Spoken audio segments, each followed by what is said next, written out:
don't forget the best part. He plowed right into a giant green piling. Got green stuff all over the front of our boat. I mean, I was almost deadhead, and I was screaming, and it was terrifying.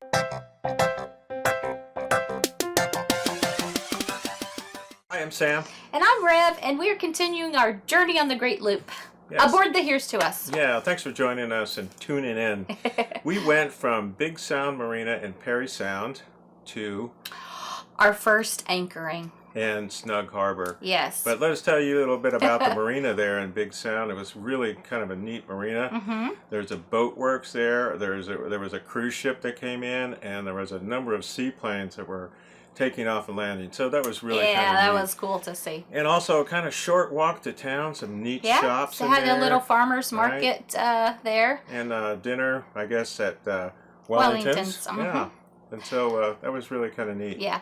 But this morning, because it's Sunday, it's Belgian Waffle Day. It sure is. And so we decided to have the two other boats that we're traveling with over. And so we had the 6 of us here. We had mimosas and Belgian waffles. And it was really... bacon. It was really fun. Oh, bacon. Yes. Can't forget the bacon. Jerry fried up some bacon, brought it over. And Dan and Janet brought another waffle maker. And so, we had cranked them out.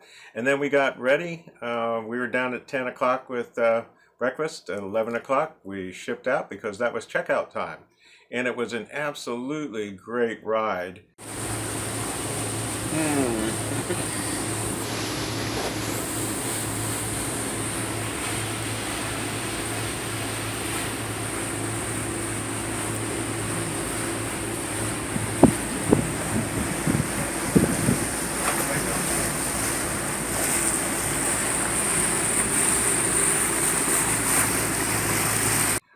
Across the Parry Sound. It was nice. Yeah. We started to see, of course, the Sunday traffic, the boaters. Yes, right. Kind of crazy boaters again. Jet skiers. On Sunday.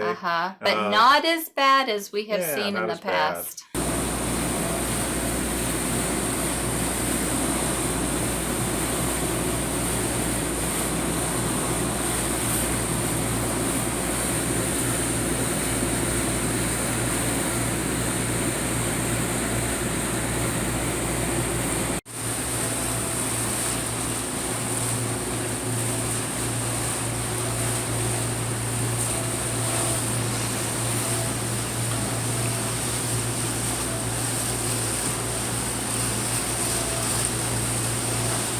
Pulling something, a little rowboat.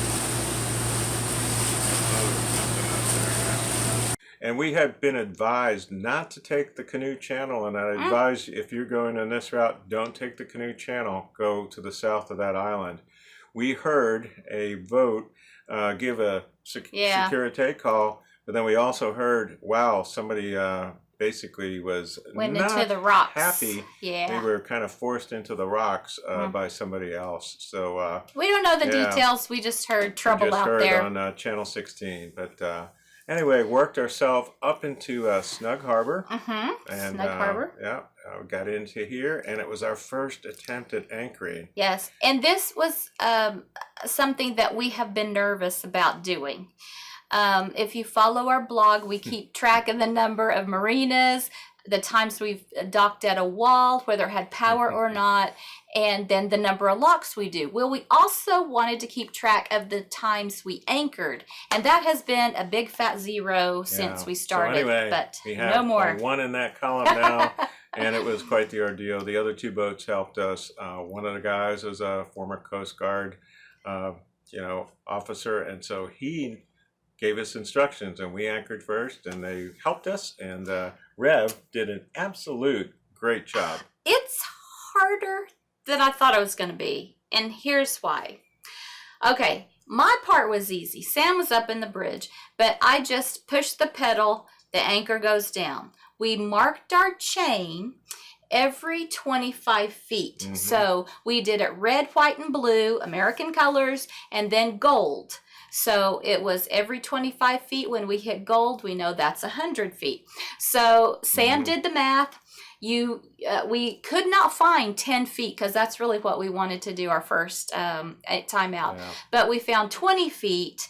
And so you did the math. And Right. so tell the people what that means. Yeah, that meant about 125 feet, 130 feet of chain out. Why? How'd you come up with that number? Well, because we came out with 7 times the amount of water. So 7 times 20 is about 140. So we're out about 130 feet for a 7 scope. Close. So somewhere between a 5 and a 7 scope. Yeah, so I'm watching those colors go, and I'm telling him, okay, we're to the gold.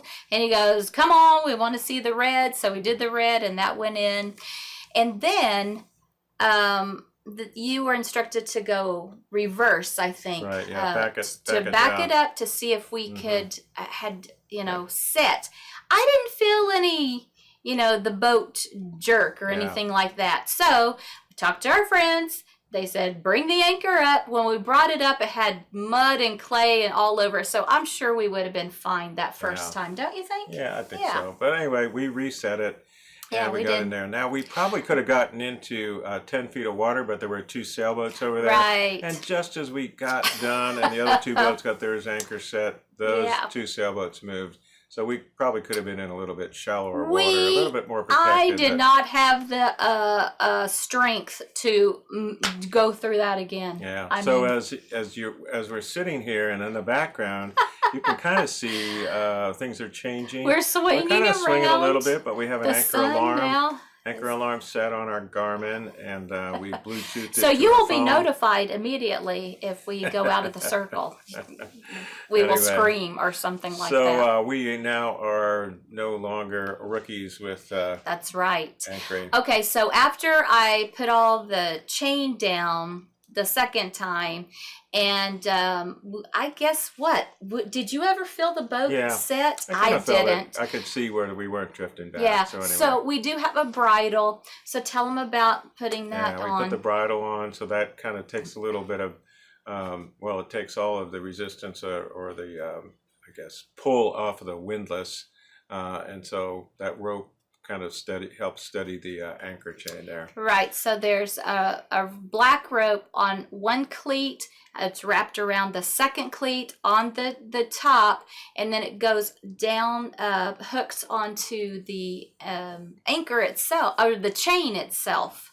And like you said, takes the weight off of the chain and the windlass. Now, the second thing that we got to do was we got our dinghy off the Freedom Lift, and we got into it, and we went to Gillies. Gillies, right. Snug Harbor, a little town right around the bend there. Yeah. Gillies, fantastic restaurant. Everything that I saw or tasted was delicious. Yeah. So it was an ordeal for the first time, really. It was back in Cape May when we had our first dinghy ride, which you can read about that too, our first dinghy ride. No, I didn't even, we have not done that. Yeah. We'll tell you about it right now. The first time we went out in the dinghy, we didn't wear our life jackets.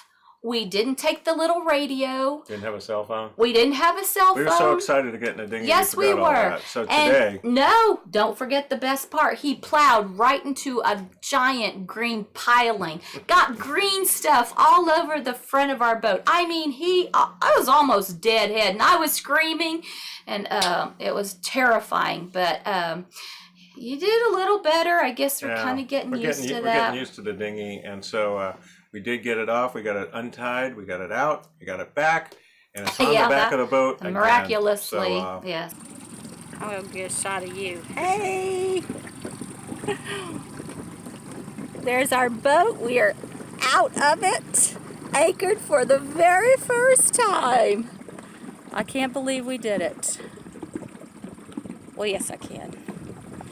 Yes, I can believe we did it. It's a little nerve-wracking, though. I'll tell you all about it later. We think maybe tomorrow we'll go do one more anchorage, and then we'll be proficient at it. Okay. Or maybe into a marina. We'll see what the weather has to hold. But thanks for joining us again on the Here's to Us and our journey along America's Great Loop. Yes, don't forget to subscribe. Tell all your friends and family. Yeah. We'll see you next time. All right, bye.